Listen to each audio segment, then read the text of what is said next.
Just now entered in shorted in Kotak Bank at 1760.90. Stop loss is plus at 1763.20. It should fall down from this level now.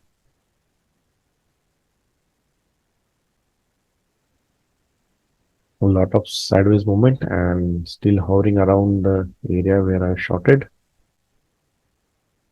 My stop loss got saved by just 40 paisa here, and the seller I think are getting activated here. And first task for seller is to break this low. So let's see how does it react to this level. It is going completely opposite to Bank Nifty. So if Bank Nifty little bit retraces back, then it is going to fall down. I think it will now break this low.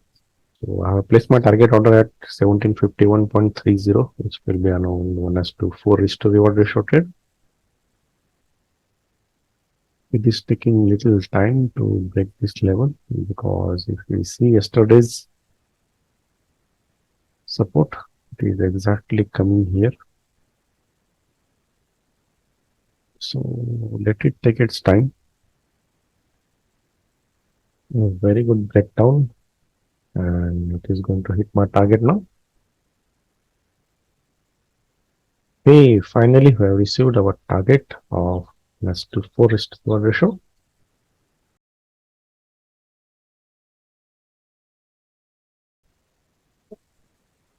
Hello traders, discuss करते हैं आज का trade in Kotak bank. Trade किया गया था 3G method से, तो थोड़ा डिटेल में हम डिस्कस करेंगे, थोड़ा अलग बताने की मैं कोशिश करूंगा आज। अगर हम ओवरऑल ट्रेंड देखें कोटक बैंक का, तो ये क्लियरली डाउन ट्रेंड में है, लोअर लो करते जा रहा है और एक स्ट्रॉन्ग रेजिस्टेंस से कल ये गिरा था, that too with highest delivery volume of November month. ये नवंबर मंथ का हाईएस्ट डिलीवरी वॉल्यूम है, रेड कैंडल है, एट रेजिस्टेंस है। ये रेजिस्टेंस वो ब्रेक नहीं कर पाया जब बुल्स ने कोशिश की, मतलब यहां से अगर नीचे आ रहा है तो ये क्लियरली डाउन ट्रेंड में है और यहाँ पे सेलर एक्टिवेटेड है, तो स्टॉक बेरिश है। अगर स्टॉक बेरिश है, वीक है, तो हम बैंक निफ्टी को देखेंगे। अब पहला क्वेश्चन आता है, 3G में सेक्टर देखना चाहिए, मतलब प्राइवेट बैंक देखना चाहिए अगर प्राइवेट बैंक का अगर स्टॉक है तो। लेकिन मैं सिंप्लिसिटी के लिए निफ्टी बैंक ही यूज करता हूँ, both for PSU bank and private bank also, simplicity के लिए, बाकी कुछ नहीं है। तो अगर बैंक निफ्टी देखा जाए तो ये प्रीवियस हाई ब्रेक करके ऊपर ट्रेड कर रहा है। आज तो और ऊपर गया, मतलब पहली बार क्लोजिंग दिया था, कल कोशिश की नीचे जाने की, लेकिन कल यहीं पे करीब क्लोज हुआ है और आज हायर हाई कंफर्म किया है। तो जो सेक्टर है वो अप ट्रेंड में है, स्ट्रांग है, लेकिन स्टॉक डाउन ट्रेंड में है। अब 3G जनरली कैसे करते हैं, ये सेक्टर है और ये स्टॉक है। अगर सेक्टर स्ट्रांग है, सेक्टर स्ट्रांग है और स्टॉक भी स्ट्रांग है, तो सेक्टर और स्टॉक एक साथ जाएंगे, अप जाएंगे। अगर सेक्टर स्ट्रांग है और स्टॉक साइडवेज है, तो शायद ये स्टॉक सेक्टर को फॉलो करने की कोशिश करेगा, ऊपर जाएगा या तो साइडवेज रहेगा, लेकिन नीचे जाने की पॉसिबिलिटी थोड़ी कम है। लेकिन अगर सेक्टर स्ट्रांग है और स्टॉक वीक दिख रहा है, तो ये आइदर साइडवेज रहेगा या तो सबसे ज्यादा पॉसिबिलिटी है नीचे जाएगा, जब इंट्राडे में सेक्टर रिट्रेसमेंट लेगा तब। सो पहला गिरने वाला सेक्टर में ये स्टॉक होगा जो वीक होगा इंडिविजुअल चार्ट पे। तो कोटक बैंक का एग्जांपल ये था, सेक्टर स्ट्रांग दिख रहा है लेकिन स्टॉक वीक है, तो जब सेक्टर रिट्रेसमेंट लेगा बेरी साइड में, तो स्टॉक गिरेगा। ये मेरा हाइपोथेसिस था।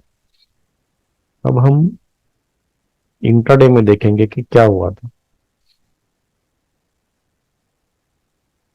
अब जैसे बोला है तो स्टॉक को ट्रेड कब करेंगे, जब सेक्टर वीक निकलने लगे। अब हम दोनों चार्ट एक साथ देखेंगे।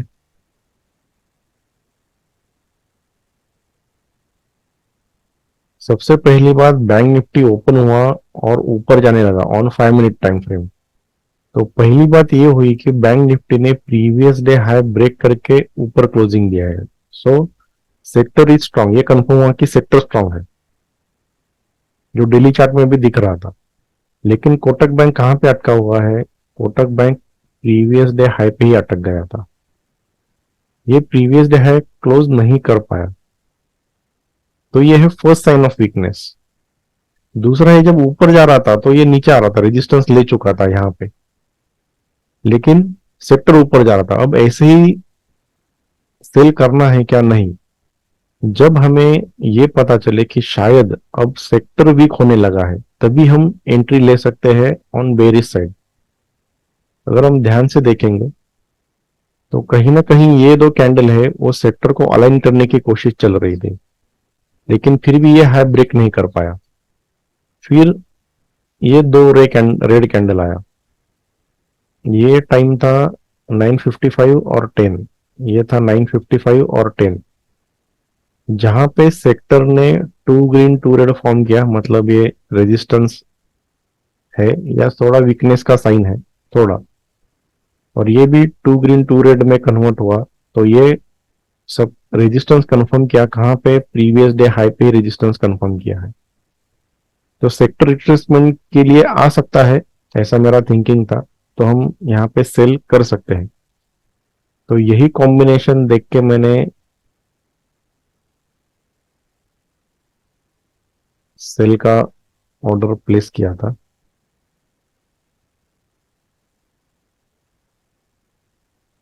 अब जब सेक्टर गिरने लगेगा तो ये बहुत जोर से गिरेगा, इसलिए मैंने थोड़ा वेट नहीं किया, थोड़ा एग्रेसिव एंट्री था 60.90 पे, और इसी कैंडल का हाई था, वो मेरा स्टॉप लॉस था 63.25। टारगेट था near previous day important candle. अगर प्रीवियस डे देखेंगे तो ये इंपॉर्टेंट कैंडल यहाँ पे आएगा।